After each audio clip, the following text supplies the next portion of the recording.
Hello guys, and welcome to my channel, and today's episode is going to be a plant update video. I was gone last week because I was having issues here with my Wi-Fi, but now I have it fixed finally, and now we're gonna get back to regular videos. So before I go on, please subscribe if you're new here and hit that bell so you always get my videos and you never miss one. So we are going to start, as always, with my Easter cactuses. Around here it's February and it's warm outside. I'm not used to being warm in February. It's almost March. So this is my Easter cactus. It's growing quite well. As you can see, there's lots and lots of leaves, producing really well. That is such a plus.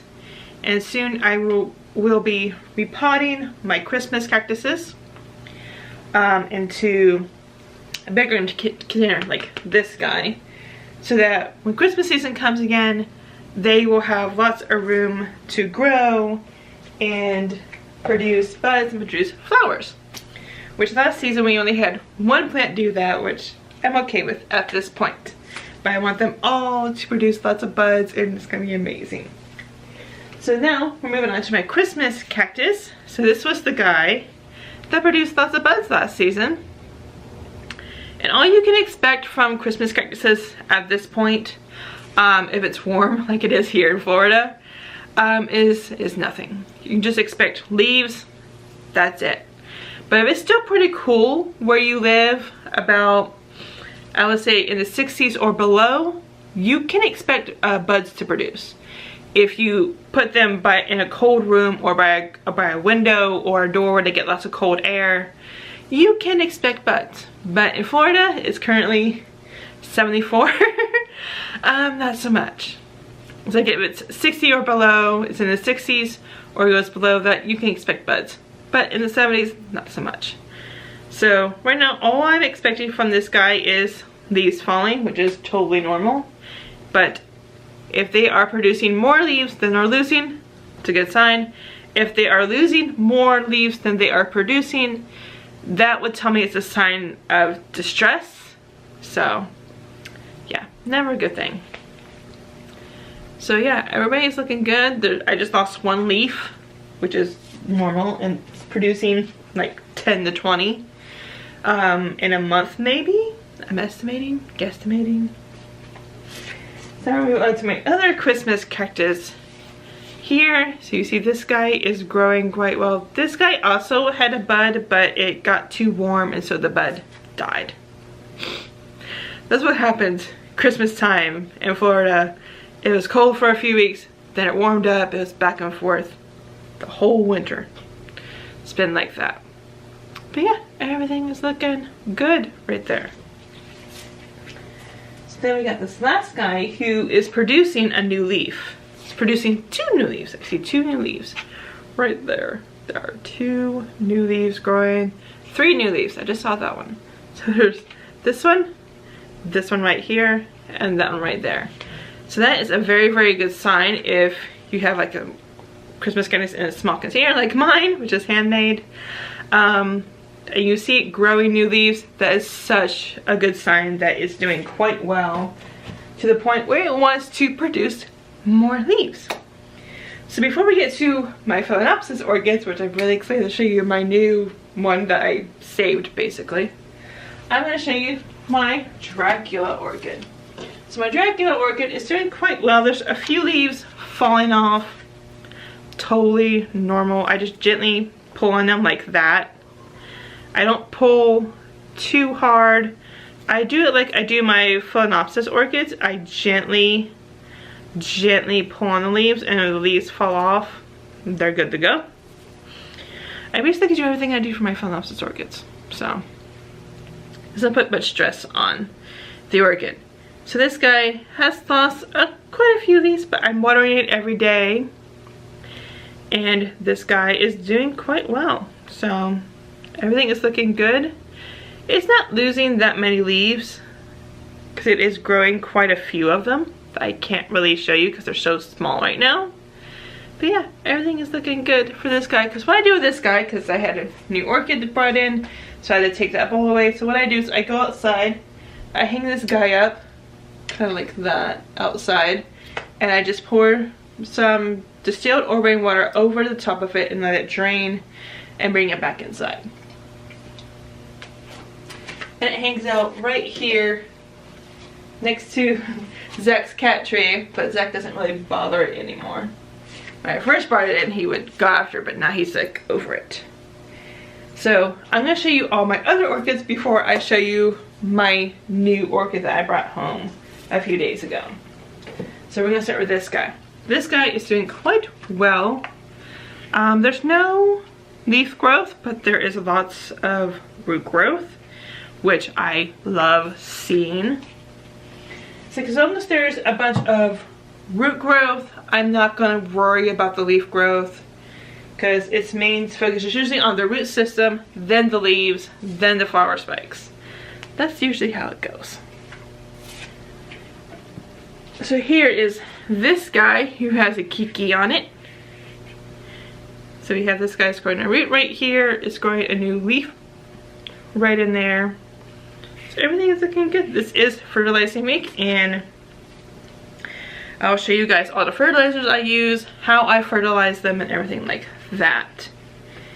If you guys want to see a video of me actually showing you how I fertilize all of my plants, leave in the comments down below and I will get that video out for you guys if you really want to see how I do it, and I can show you how I fertilize all of my plants. But this guy's doing quite well.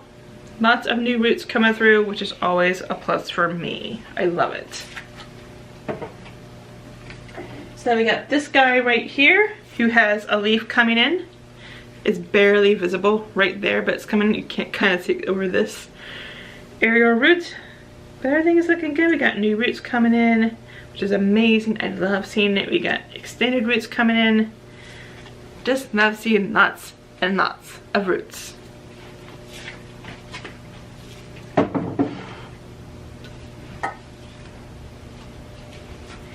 So then we got this guy right here, has this flower spike right here. No new leaves coming in, but the root system is doing quite well. Everybody's doing really, really well. Then we got this very, very long aerial root, which I'm totally cool with at this point. Then we have this guy right here who has this very big flower spike. No new leaves as of yet. But look at that root system. It is doing quite well. And then we got these aerial roots right here that hang down like that. I'm totally cool with it. Again, if you want Phalaenopsis orchids, you gotta make sure you actually have the space for them to grow like that, because they're gonna do that. The leaves get bigger than the previous leaves. The root system can grow out of control and kind of grow out of the pot, which mine do constantly. So here is my baby orchid. This is the smallest one. This is one I was worried about, who has a kiki on it.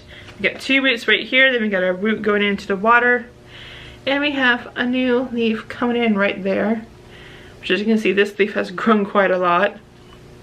So if you've been a subscriber for long, you know I've been worried about this one because it hasn't been growing for a while, and the reason it hasn't been growing for a while is because it's been going this kiki, which is amazing. I have one of its roots in water. It has two roots right here, and it's growing a new leaf. I'm expecting it to be bigger than the previous leaf, so we'll just have to wait and see. So now I'm going to show you my new addition, which I'm super excited about.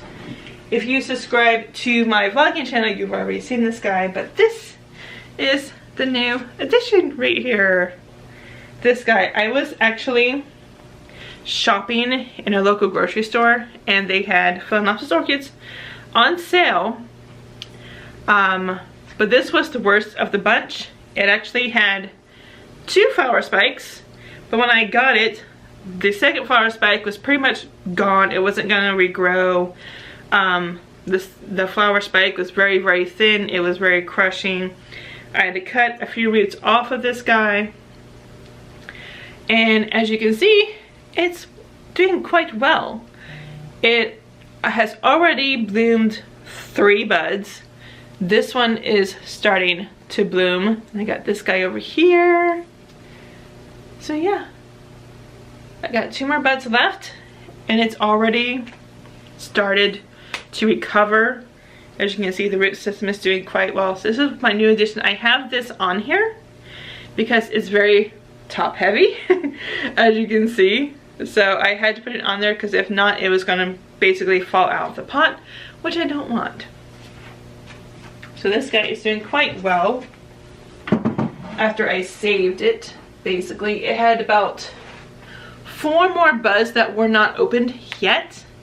And the day after I put it in this water, it started to open all its flowers. So it's really, really cool. And now we are gonna go outside. I'm gonna show you my aloes plants that are growing outside and my rose bush, and I'll see you guys in just a second. We are outside. So this is the mother aloe. As you can see, she's doing quite well. We got new leaves coming in, and all of our babies are doing quite well. Again, for aloe plants, they grow about 12 babies a year, so you want to make sure you have plenty of space for this, for them to do that. So we have 1, 2, 3, 4, 5, 6, 7. She has produced 7 babies this year. So there's still a few more to come, which is very, very exciting. This is my rose bush. As you can see, there's lots of green leaves growing. What I'm gonna have to do is cut off the dead areas and let the green growths grow. And again, this is fertilizer mix. This is gonna be very, very fun to fertilize this guy and let it grow. And the hot weather, especially from cold weather, is not helping either.